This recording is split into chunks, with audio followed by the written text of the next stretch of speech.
शिक्षा, समानता और मानवता के प्रतीक महात्मा फुले को उनकी पुण्यतिथि पर सादर श्रद्धा। तेजस्विनी सुनील वाघुंडे, पूज्य गुरुजन वर्ग आणि माझ्या सर्व बालमित्रांनो, मी आज तुम्हाला ज्योतिबा फुले यांच्याबद्दल काही दोन शब्द सांगणार आहे. ते तुम्ही शांत चित्ताने ऐकावे अशी माझी नम्र विनंती.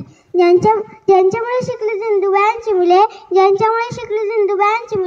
ते ज्ञानदाते, ते विद्यादाते, ते ज्ञानदाते, ते विद्यादाते.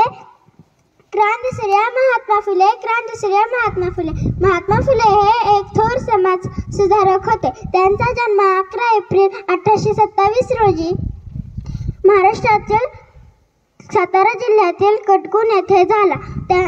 त्यांचे पूर्ण नाव ज्योतिराव गोविंदराव फुले असे होते.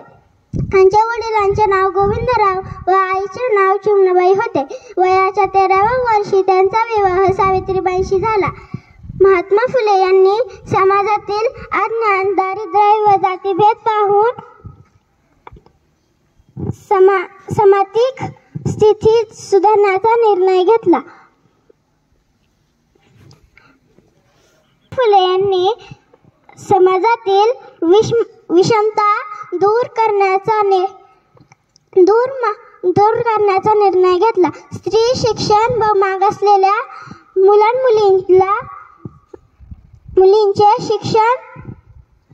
शिक्षण दूर करण्याचा भर दिला. आता एवढेच म्हणावेसे वाटते. विद्याविना मती गेली, मती विना नीती गेली, नीती विना वित्त गेले, वित्त विना शुद्ध गेले. अनेक इनके अवले केले. जय हिंद, जय Maharashtra. To call Swara to deliver her speech.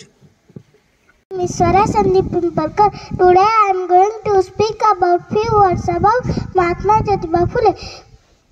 Jyotirao Phule, also known as the Jyotirao Govindarao Phule or Mahatma Phule. Jyotiba Phule was born on